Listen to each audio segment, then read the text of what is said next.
Hello everyone, this is Sarika Singh. Welcome to Adhyayan Adda. हम यहाँ पर जुड़ रहे हैं अपने डीएसएसबी टीजीटी कंप्यूटर साइंस के लेक्चर के लिए।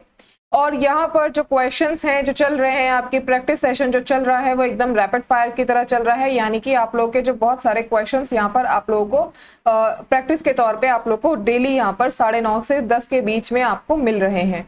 तो आप इन क्वेश्चंस का मजा उठा सकते हैं, आप इन क्वेश्चंस को तैयार कर सकते हैं अपने आने वाले एग्जाम के लिए। आप लोगों के लिए बहुत ही ज्यादा इंपॉर्टेंट क्वेश्चंस यहाँ पर होने वाले हैं, तो इस लेक्चर को लास्ट तक जरूर देखिएगा, लास्ट तक जरूर मेरे साथ यहाँ पर जुड़े रहिएगा और अपनी तैयारी को, अपनी प्रैक्टिस को एनालाइज कीजिएगा कि आपकी प्रैक्टिस कितनी अच्छी हो चुकी है या कितनी और अभी करनी बाकी है। ठीक है, चलिए यहाँ पर शुरू करते हैं। First question, the basic unit of object oriented programme is. जो ऑब्जेक्ट ओरिएंटेड प्रोग्राम है उसकी बेसिक यूनिट क्या होती है? तो बेसिक यूनिट क्या है ऑब्जेक्ट ओरिएंटेड प्रोग्राम की?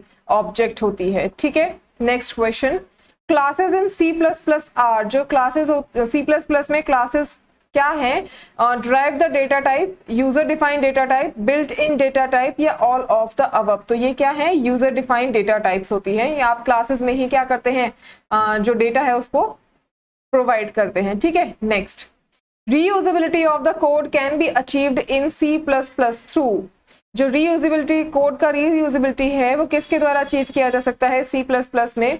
पॉलीमॉर्फिज्म के द्वारा, एनकैप्सुलेशन के द्वारा, इनहेरिटेंस के द्वारा या बोथ 1 and 2। तो ये किसके द्वारा किया जा सकता है? इनहेरिटेंस के द्वारा किया जा सकता है। ठीक है, next, the entire set of data and code of an object can be made a user defined data type with the help of। जो entire set है डेटा का, कोड का, कोड ऑफ एन ऑब्जेक्ट का, तो can be made user defined data type. तो वो एक user defined data type बना सकते हैं किसकी मदद से? ऑब्जेक्ट की मदद से, क्लास की, बाइंडिंग की या फिर एब्स्ट्रैक्शन की मदद से। तो किसकी मदद से? क्लास की मदद से डेटा बनाया जा सकता है। ठीक है, next, Paying attention to the important properties while ignoring inessential details is known as। आप क्या कर रहे हैं, जो इंपॉर्टेंट प्रॉपर्टीज हैं उस पर अटेंशन पे कर रहे हैं या अटेंशन दे रहे हैं उस पे, while ignoring, और इग्नोर करते हुए किसको? इनएसेंशियल डिटेल्स को। तो इसको क्या कहा जाता है? सिलेक्टिवनेस कहा जाता है, पॉलीमॉर्फिज्म कहा जाता है, या एब्स्ट्रैक्शन या समराइजिंग कहा जाता है। तो इस टेक्निक को हम क्या कहते हैं? एब्स्ट्रैक्शन कहते हैं, जहां पर हम क्या कर रहे हैं? इंपॉर्टेंट डिटेल्स पर ध्यान दे रहे हैं, ना कि इनएसेंशियल डिटेल्स पर। ठीक है, next, to the act of representing only essential features without including the background details। तो इसको क्या कहते हैं कि हमारे पास में क्या है, सिर्फ essential features पर हम ध्यान दे रहे हैं, background details पर हम ध्यान नहीं दे रहे हैं। तो इसको हम क्या बोलते हैं? Data abstraction. एब्स्ट्रैक्शन का मतलब ही ये होता है कि आप क्या कर रहे हैं, जो essential features हैं उन पर ध्यान दे रहे हैं, बाकी आप background details पर आप ध्यान ही नहीं दे रहे हैं कि क्या है क्या नहीं है, किस तरह की टेक्निक यूज की गई है, क्या चल रहा है, कुछ भी नहीं, उसके बारे में हम लोग ध्यान नहीं देते हैं। ठीक है, next, the class which are intended for the creation of objects or instances are called। Class जो इंटेंडेड होती है क्रिएशन के लिए ऑब्जेक्ट्स और इंटेंसेस, उसे क्या कहा जाता है? Abstract class, concrete class, binding या पॉलीमॉर्फिज्म। तो इसको क्या कहा जाता है?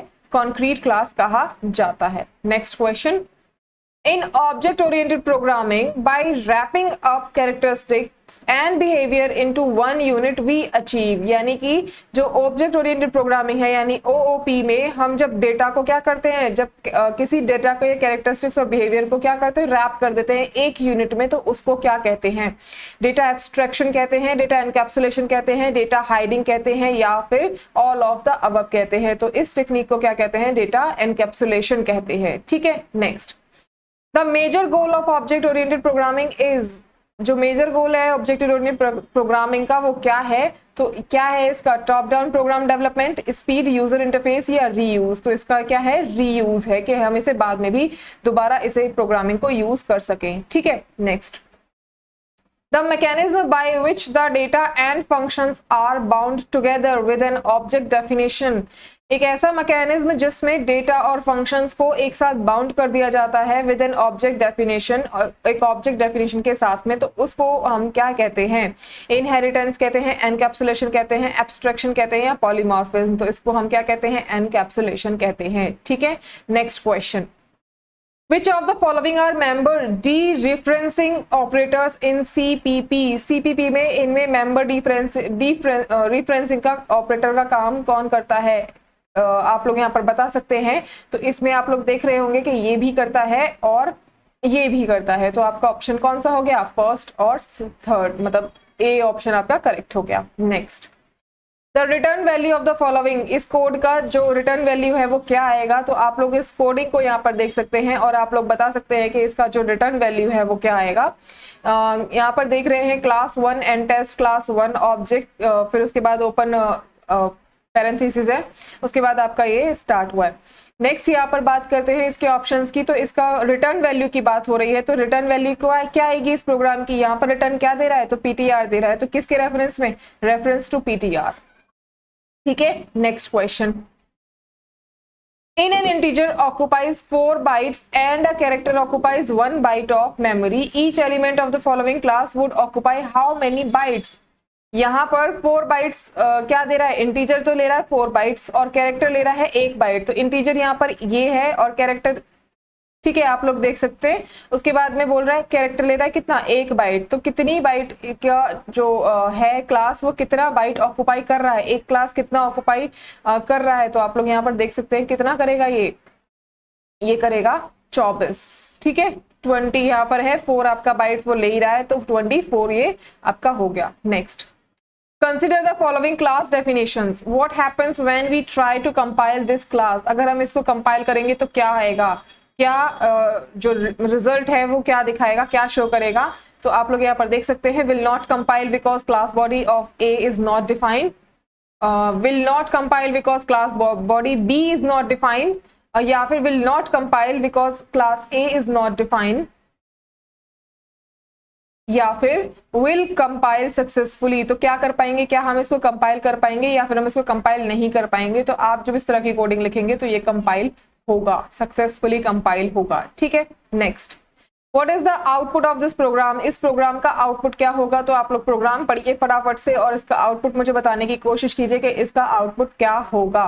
तो आप लोग यहाँ पर देख रहे हैं क्लास रिएक्ट, उसके बाद इंट यहाँ पर दिया हुआ है, पब्लिक है, फिर वॉइड जो वॉइड वैलेंस दिया हुआ है वो इंट यहाँ पर लिया गया है। पूरा प्रोग्राम आप लोग रीड कर सकते हैं और इस प्रोग्राम का जो आउटपुट निकलेगा इसको आप लोग चेक भी कर सकते हैं। ये प्रोग्राम लिखिए और अपना उसको रन करके देखिए तो आपको पता चलेगा कि इसका आउटपुट क्या आता है। तो इसका आउटपुट क्या आएगा? रेक्ट एरिया 12 आएगा। ठीक है, next, what is the output of the following programme? इस फॉलोइंग प्रोग्राम का आउटपुट क्या आएगा? तो वो आपको यहाँ पर बताना है कि इसका आउटपुट क्या आएगा।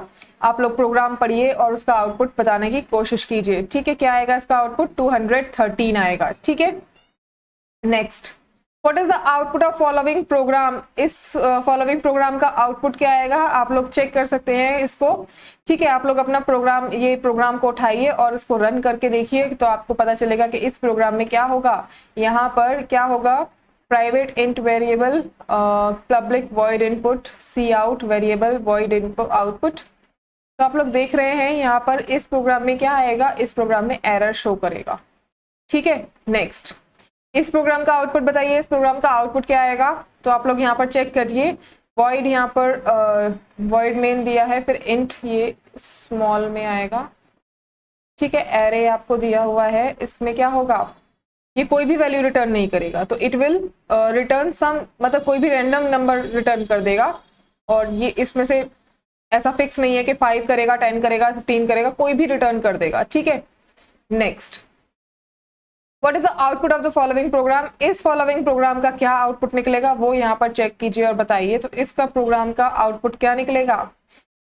ये आपका ये आएगा इसका आउटपुट, ABCDEFGHIJK ये चलेगा। ठीक है, 10 तक दिया है ना, 1 2 3 4 1 2 3 4 5 6 7 8 9 10। ठीक है, 10 तक ही आएगा अपना। Next and last question, what is the output of the following programme? इस फॉलोइंग प्रोग्राम का आउटपुट क्या आएगा? तो आप लोग यहाँ पर देख सकते हैं प्रोग्राम यहाँ पर कैरेक्टर दिया हुआ है PTR में, फिर STR में स्ट्रिंग लिया हुआ है और ABCDDFG। तो ये किसका बोल रहा है? 5 का PTR प्लस, तो यहाँ पर 1 2 3 4 5 और उसके बाद का, तो ये क्या आएगा आपका? FG आएगा। ठीक है। इसका जो प्रोग्राम का क्या होगा, आउटपुट क्या आएगा, FG आएगा। तो आप लोग इसको चेक कर सकते हैं, अपना प्रोग्राम को लिखिए, रन कीजिए और यहाँ पर चेक कीजिए कि इसके आउटपुट क्या आएंगे। और अभी तक आप लोगों को प्रोग्रामिंग का इतना तो आप लोगों ने पढ़ लिया होगा कि आप लोग को प्रोग्राम मतलब रन करने की जरूरत, अब वहां थोड़ी ना आप लोग रन करके देखेंगे, प्रोग्राम को सिर्फ देखकर ही तो पता लगा सकते हैं कि इसमें क्या आएगा। ठीक है, तो यहाँ पर जितने भी क्वेश्चंस आप लोग को मिल रहे हैं वो सभी क्या हैं, आप लोग के लिए इंपॉर्टेंट हैं। आप लोग इन क्वेश्चंस को देखिए, एनालाइज कीजिए अपने आप को कि आप लोग कितने क्वेश्चंस के आंसर ठीक कर पा रहे हैं, कितनों के आंसर आप गलत कर पा रहे हैं। तो वो चीज आप अपने आप को खुद ही अपने आप से एनालाइज कीजिए। अब आप लोग कमेंट के लिए नहीं बोल रही हूँ कि आप लोग कमेंट कीजिए, कमेंट भी कर सकते हैं अगर आपकी इच्छा है, तो आप कमेंट करके बता सकते हैं कि हमारे इतने क्वेश्चन सही हैं, इतने क्वेश्चन गलत हैं। बाकी आप लोगों की मर्जी है, कोई भी आप कुछ भी कमेंट कर सकते हैं। कमेंट में किसी का भी कोई हाथ नहीं पकड़ता, जिसको जो मर्जी है वो कमेंट कर सकता है। ठीक है, अगर आप लोग को ये लेक्चर्स अच्छे लगते हैं, कुछ यूजफुल लगते हैं, तो इनको प्लीज आप लोग लाइक और शेयर कीजिए। अगर आप लोग को लगता है कि हाँ हम यहाँ पर डेली आपके साथ में मेहनत कर रहे हैं, तो आप लोग प्लीज इस लेक्चर को लाइक और शेयर कीजिए, हमारे एफर्ट्स की भी थोड़ी सी कदर कर लीजिए और इनको लाइक और शेयर कीजिए अपने फ्रेंड्स के साथ में। कमेंट्स किया कीजिए आप लोग, और अगर आप लोग चैनल पे नए हैं तो इसको सब्सक्राइब जरूर कीजिएगा। Thank you.